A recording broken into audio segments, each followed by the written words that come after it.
Achtung, dies ist ein Meinungsblock.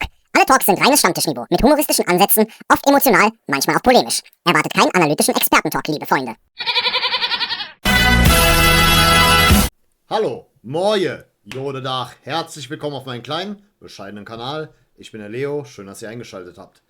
Ja, liebe Freunde, wollen wir jetzt mal sagen, die schöne Zeit ist vorbei, Länderspielpause und so weiter und so fort. Habt ihr die Zeit genauso genossen wie ich, wo ihr euch ein bisschen weniger Gedanken über den FC gemacht habt und keine Ahnung, so ähnlich wie ich, eher die Testspiele ignoriert? Das Ergebnis dürfte den einen oder anderen bekannt sein. Ich sag ganz ehrlich, ich hab meine Eier gechillt, wie man so schön im Slang sagt. Ja, ich sag auch immer, mein Slang ist so eine Mischung aus Universität und Straße.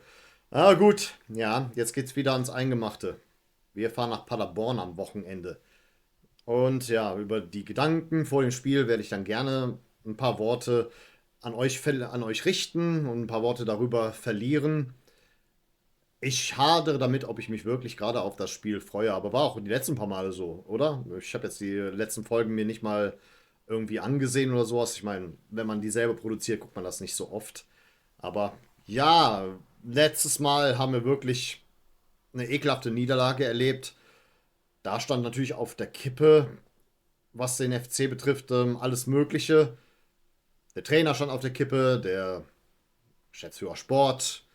Und jetzt muss man sich langsam fragen, hätten wir diesen Turnaround besser mal nicht geschafft? War das vielleicht ein Trugbild? Das wird sich alles in nächster Zeit herausstellen. Natürlich bin ich am Hadern, wie gut es eigentlich wäre, aufzusteigen, denn das würde ja die Arbeit von Christian Keller im Positiven bestätigen. Aber wir wollen alle aufsteigen, denke ich mal, die meisten von uns. Ja, und das ist natürlich dementsprechend ein Spiel, das ich schwer einschätzen kann. Ich habe mir auch nochmal angesehen, wie viele Verletzte die Paderborner aktuell haben oder zu beklagen haben. Eigentlich gar keinen. Da ist gar keiner, außer, wie heißt der junge Mann? Kelvin Brackelmann. Sehe ich zumindest hier auf Transfermarkt, wenn es da natürlich etwas Aktuelleres dazu gibt. Also verletzt seit dem 3.3.25. Voraussichtlich bis Mai verletzt, so Innenverteidiger. Ansonsten gibt es hier nur ein paar Sperren, die drohen, aber nun ja, die haben nicht so wie wir Verletzte zu beklagen. Nach wie vor Julian Pauli wurde in der Pressekonferenz so ein bisschen ins Gespräch gebracht. Ja, dass da vielleicht irgendeine Möglichkeit gibt. Es soll Fortschritte geben, aber ich bin da vorsichtig. Ich bin da vorsichtig damit, mir irgendwelche Hoffnungen zu machen. Damien Downs leider nach wie vor. Linton Maina, heißt er denn so? Wer hat das mal gesagt? War es Taubi, der gesagt hat, Linton Maina? Nice, nice. Irgendeiner hat mir das gesagt, der auch sein Zuschauer ist. Und ja, seit einiger Zeit dann auch Yusuf Gazibegovic. Naja, aber keine Ahnung, jetzt das Problem ist jetzt einfach nur die Rechtsverteidigerposition. Die kann nicht ordnungsgemäß besetzt werden. Denn da kommt dann noch Dominik Heinz hinzu auf der linken Seite. Die Tage wurde auch darüber gesprochen, dass Joel Schmid da eventuell auch einige Wehwehchen zu beklagen hat, aber er wird hier nicht aufgelistet. Anscheinend hat sich das erledigt. Ja, liebe Freunde, dann können wir noch zu ein paar anderen Themen kommen, bevor wir dann zum Spieltagstipp gelangen. Matthias Olesen wird den FC am Ende der Saison verlassen. Ja, auf der einen Seite schade, aber nun ja, war ja auch nie wirklich ein Stammspieler bei uns. Die Saison hat er schon zu überzeugen gewusst. Aber, naja, ich finde, das war abzusehen. Bin gespannt, wer ihn verpflichten wird letzten Endes. Aber ich hoffe, bis zum Ende der Saison hin wird er noch die entsprechende Leistung, die nötig ist, um aufzusteigen, uns zeigen. Aber da ist etwas, das mich sehr getriggert hat. Ein neuerlicher Arroganzanfall von Luca Waldschmidt. Ey, da erzählt er da irgendwie sowas von wegen, er würde gerne erste Liga spielen, aber mit dem FC. Sowas in der Richtung. Dann irgendwie, ja, er braucht mehr Freiheiten, so hat er am besten gespielt. Warte, das Zitat habe ich hier vor mir. Wenn wir aufsteigen, ist es mein absolutes Ziel, beim FC zu bleiben. Okay, bist du wirklich der Meinung, du hast so viele Alternativen? Ja, die letzten 2 Spiele hat er getroffen. Einmal in Ulm und einmal per Elfmeter. Ja. und willst jetzt etwas sagen, du bist ein Hochklasse-Spieler geworden oder wieder geworden. Ich muss auch sagen, ich habe mich geirrt damals bei seiner Verpflichtung. Ich war voll euphorisiert, als Luca Waldschmidt zu uns gewechselt ist, weil ich hatte noch diesen Luca Waldschmidt, der für den SC Freiburg gespielt hat, vor meinem geistigen Auge. Aber was aus dem Typen jetzt so mittlerweile geworden ist, es tut mir leid, das ist ein Arroganzanfall meiner Meinung nach. Da erzählt er irgendwas von wegen, ich habe immer am besten gespielt, wenn man mir Freiheiten gegönnt hat und so weiter und so fort. Tu mal nicht so, als wärst du Ronaldinho oder seine Reinkarnation. Es tut mir leid. Ich kann mir gut vorstellen, dass er hin und wieder mal den einen oder anderen Treffer landet weiterhin. Aber er soll mal nicht so tun, als ob er Tore am laufenden Band schießt. Ey, tut mir leid. Die Fresse kannst du gerne aufreißen, wenn du 5 Spiele hintereinander getroffen hast oder vorbereitet hast zwischendurch. Aber nicht so.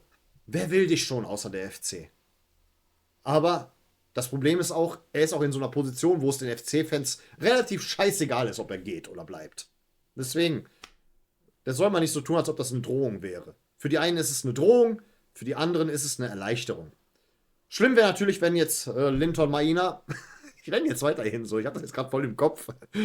Ich habe einen Arbeitskollegen, der ist Taubi-Zuschauer, der meinte, Taubi hätte mal gesagt Linton Maina. Jetzt könnt ihr euch das mal langsam einprägen. Linton Maina. Jedenfalls, das kann sein, dass er uns am Saisonende dann tatsächlich verlässt. Er hat zwar gesagt, nur mit dem FC, aber jetzt sind mittlerweile Mainz im Spiel. Gladbach auch. Ich hoffe doch, dass er ein bisschen hier was verinnerlicht hat, dass er diesen Move nicht machen wird. Tut mir aber natürlich nicht so sehr weh, als wenn er zu den Pillen wechseln würde, aber wird wohl eher nicht passieren, aber es tut trotzdem weh. Ist ja trotzdem diese Rivalität und naja, bitte, dann bleib entweder oder geh von mir aus nach Mainz. Paul, Mainz 05-Fan, mein treuer Zuschauer, der würde sich sicherlich freuen, weil er auch FC-Sympathisant ist. Kauf dir das Trikot. Ich glaube, das wäre so eine coole Connection zwischen deinem Mainzer Fan-Dasein und ja, deinem Dasein als mein Zuschauer. Ja, aber gut, liebe Freunde, das mal dazu. Wenn wir aufsteigen, dann werden die Karten in Sachen Linton Miner, oh, ich bleibe jetzt mal wieder beim offiziellen Namen, neu gemischt. Ich muss aber an der Stelle mal sagen, oder nach eurer Meinung fragen, findet ihr, dass wir über all die Jahre Miner als eine Art Leistungsträger gesehen haben, außer in diesem Jahr? Ich finde irgendwie, er hat erst in diesem Jahr zu seiner Rolle gefunden. Erst in diesem Jahr das präsentiert, was wir uns alle von ihm erhofft haben. Vorher war er mehr oder weniger so ein guter Ergänzungsspieler, was er wahrscheinlich in seinem neuen Team, wenn er denn wechseln sollte, wenn es vor allen Dingen Mainz ist, die vielleicht international spielen. Als Ergänzungsspieler wurde er mehr so wahrgenommen. Es hieß immer nur, der kann nur sprinten, sprinten, sprinten. Und am Ende kommt nichts dabei rum. Diese Saison war es anders, aber in der zweiten Liga. Ich meine, okay, es ist dann im Prinzip der Miner, der uns versprochen wurde, als er aus Hannover kam. Aber die Frage, die sich stellt, ist, kann er seine Stärken nur in der zweiten Liga ausspielen? Das ist die Frage, die ich mir an der Stelle stelle. Aber gut, so viel zu dem Thema. Kommen wir nun zum Spieltagstipp. Wir machen es direkt kurz und knapp. Also ich werfe jetzt mal die Münze, weil ich schwanke zwischen Sieg oder Niederlage. Bin mir da vollkommen unsicher. Ich habe da überhaupt kein Gefühl. In letzter Zeit lag ich auch immer falsch. Aber halt, ne, im Sturm. Vielleicht wird Rondic eventuell das zeigen, was uns mehr oder weniger versprochen wurde. Aber denkt dran, keine Soforthilfe. Ich erinnere euch dran. Nicht die Ansprüche zu hochschrauben. Ein 26-Jähriger ist nach wie vor ein Talent, das sich entwickeln muss. Laut Christian Keller, der beste Manager aller Zeiten. Wir wissen es nur nicht, dass er das ist. Aber gut, hier kommt ein Spieltagstipp. Wir spielen wieder Geiß oder Bock. Und jetzt ist es wieder soweit. Der Moment der Wahrheit. Geiß oder Bock? Der Spieltagstipp für den ersten FC Köln. Wird es der glorreiche Geiß, der uns hoffen lässt? Oder der berüchtigte Bock? Geiß. Manchmal ist die Münze gnädig. Und manchmal, naja. Ach, leck mich doch am Arsch, Mann. So, die Regeln wurden mehr oder weniger erklärt. Das hier ist die positive Seite. Das hier die negative Seite. Sieg in dem Falle oder Niederlage. Geiß oder Bock. Glück gehabt, zumindest was den Tipp angeht. Liebe Freunde, wir gewinnen dann irgendwie kurz oder mit Ach und Krach, kurz gesagt 1:0 für den FC. So, ob das irgendwie wegweisend ist, werden wir sehen. Und dann sehen wir uns in Kürze wieder zur Reaction auf das Spiel. Ich bedanke mich recht herzlich für eure Aufmerksamkeit. Vielen Dank fürs Zusehen und dann würde ich an der Stelle sagen, auf Wiedersehen. Denn wir wollen uns doch wiedersehen.